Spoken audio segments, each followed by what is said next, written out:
Hello student, MP उत्कृष्ट विद्यालय और मॉडल स्कूल कक्षा 9वीं में प्रवेश लेने वाले सभी प्यारे विद्यार्थियों को नमस्कार। जो आपकी चयन परीक्षा होने जा रही है, जिन जिन प्यारे विद्यार्थियों ने उत्कृष्ट विद्यालय और मॉडल स्कूल का फॉर्म फिल किया है, हम आज पढ़ाने वाले हैं। आपका सेशन होने वाला है पर्यावरण। हम आपको पढ़ाने जा रहे हैं।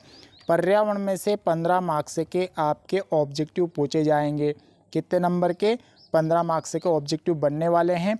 पिछले वीडियो में हमने पूरा डिटेल में पेपर का पैटर्न बता रखा है और 2023 का जो पेपर है वो भी मैंने अपलोड कर दिया है। कुछ विद्यार्थियों ने नहीं देखा है तो हमारे यूट्यूब चैनल पर विजिट करके देख सकते हो, तो पुराने साल का पेपर भी आपको देखने को मिल जाएगा। आज हम आपको पढ़ाने वाले हैं पर्यावरण। बहुत खास ऑब्जेक्टिव लेकर आए हैं।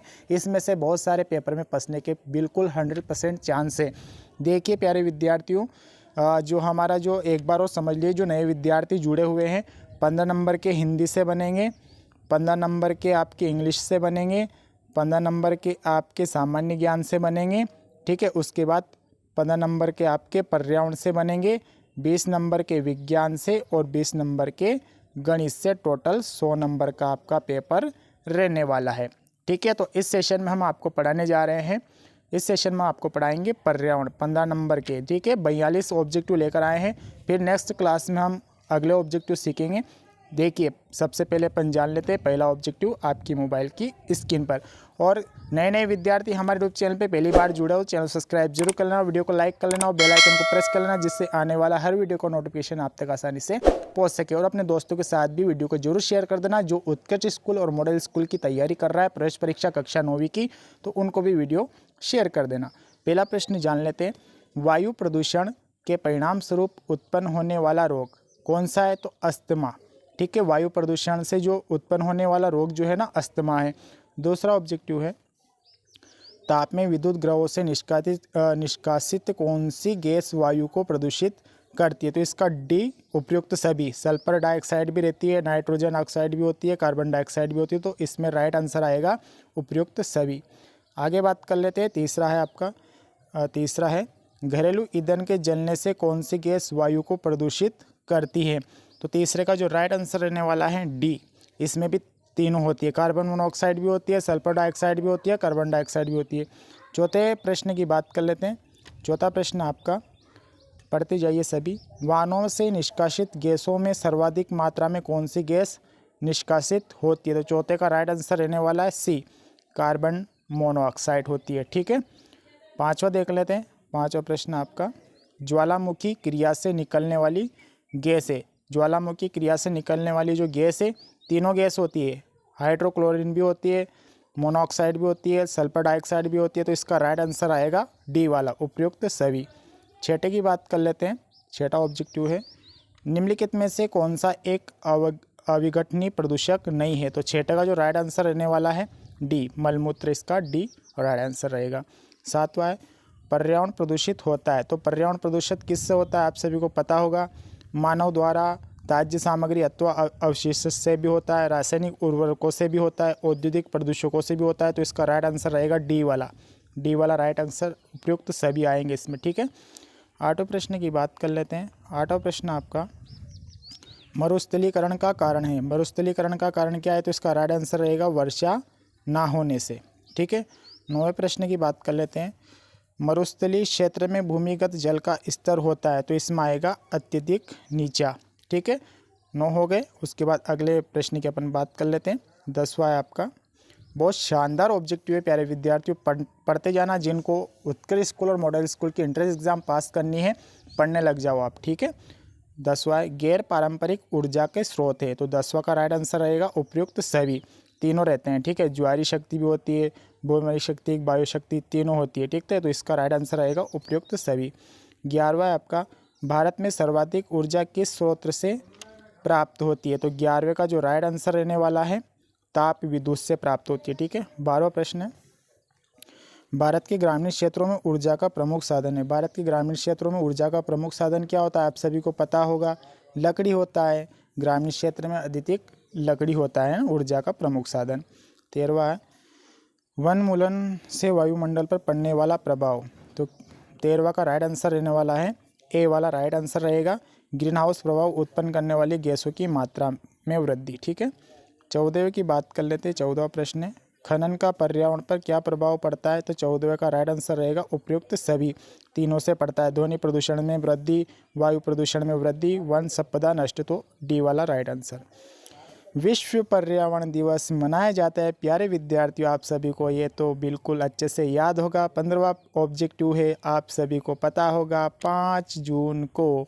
और पर्यावरण का ये अक्सर पूछा ही जाता है कि विश्व पर्यावरण दिवस कब मनाया जाता है? तो प्यारे विद्यार्थियों 5 जून को मनाया जाता है।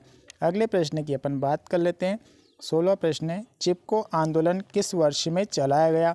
देखिए ये आप तो आगे तक काम आने वाली विषय वस्तु है, मतलब आपको आगे भी देखने को मिलेगी। 16वां का है, चिपको आंदोलन किस वर्ष में चलाया गया? तो इसका राइट आंसर रहेगा 1973 में चिपको आंदोलन चलाया गया था प्यारे विद्यार्थियों। 17वें प्रश्न की अपन बात कर लेते हैं। विश्व पर्यावरण दिवस मनाया जाता है, वापस से अगेन एंड अगेन, वापस रिपीट क्वेश्चन आ गया।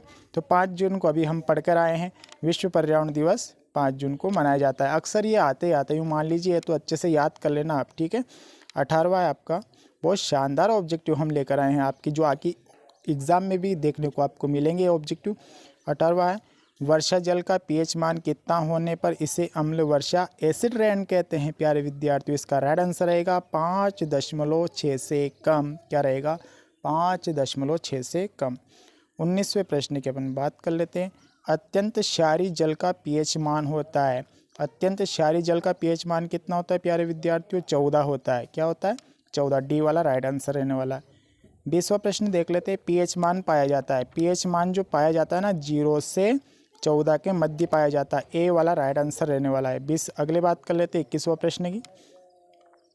21वां प्रश्न है, CFC का प्रयोग किया जाता है, 21वें का राइट आंसर रहेगा डी वाला, ठीक है। तीनों होगा इसमें, ठीक है, ABC, तो इसका डी वाला राइट आंसर है।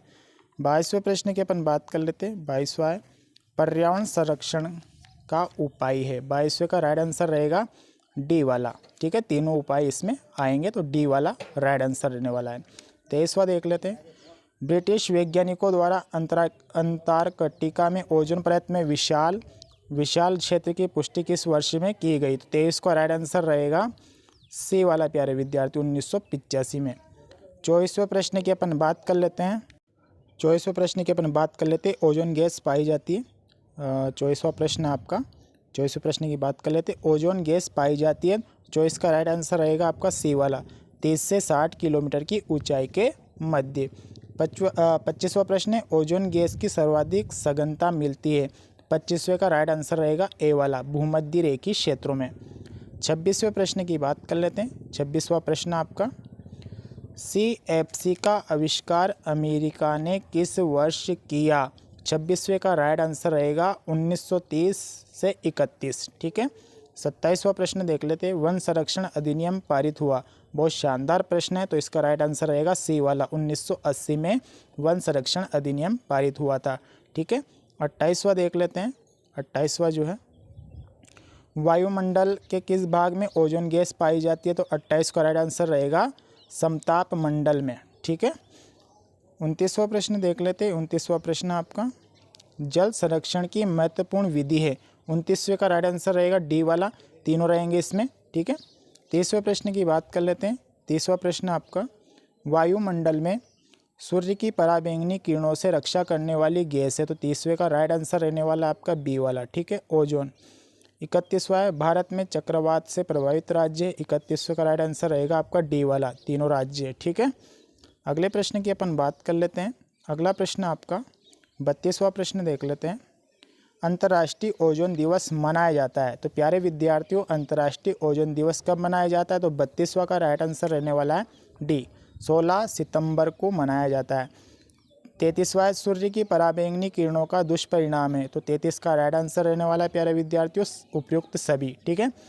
34वां देख लेते हैं। एसिड रेन का नामकरण किया, एसिड रेन का नामकरण किसने किया प्यारे विद्यार्थियों? तो इसका राइट आंसर रहेगा ए वाला, रॉबर्ट एंगस स्मिथ ने किया था, ठीक है। 35वां देख लेते हैं।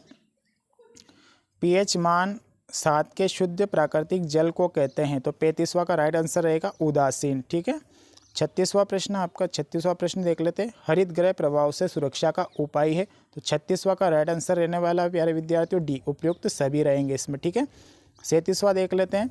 37वां है आपका, सौर ऊर्जा का कौन सा भाग पृथ्वी तक पहुंचता है? तो 37वां का राइट आंसर रहेगा आपका बी, 46%। ठीक है, कौन सा भाग पृथ्वी तक सौर ऊर्जा का कौन सा भाग पृथ्वी तक पहुंचता है? ठीक है, 46% पहुंचता है। तो ये थोड़ा सा डाउटफुल क्वेश्चन लग रहा है मुझे। ठीक है, इसको देख लेना थोड़ा सा। सौर ऊर्जा का कौन सा भाग पृथ्वी तक पहुंचता है? तो 46% पहुंचता है। कौन सा भाग, इसमें परसेंट, इसमें अलग टाइप्स, थोड़ा सा प्रश्न मिस आउट जा रहा है। ठीक है, इसको चेक कर लेना। 38वां है, हरित गृह गैसें हैं। तो हरित गृह गैसें कौन सी है? 38 का राइट आंसर देख लेते हैं, डी, तीनों हैं। ठीक है, CO2 भी है, मीथेन भी है, CFC भी है, उपयुक्त सभी आएगा। 39वां देख लेते हैं। 39वां प्रश्न आपका, भारत के किस क्षेत्र में झूमिंग कृषि से वनों का विनाश सर्वाधिक होता है? प्यारे विद्यार्थियों, झूमिंग कृषि आपने 8वीं में भी पढ़ी होगी, बहुत शानदार प्रश्न है। तो 39वां का अपन राइट आंसर देख लेते हैं, सी वाला आएगा, उत्तर पूर्वी भारत के आदिवासी क्षेत्रों में। और अभी तक नए विद्यार्थियों हमारे यूट्यूब चैनल को सब्सक्राइब नहीं किया तो सब्सक्राइब जरूर कर लेना, क्योंकि MP बोर्ड से संबंधित सभी प्रकार की जो न्यूज़ होती है सबसे पहले हमारे यूट्यूब चैनल पर अपलोड की जाती है।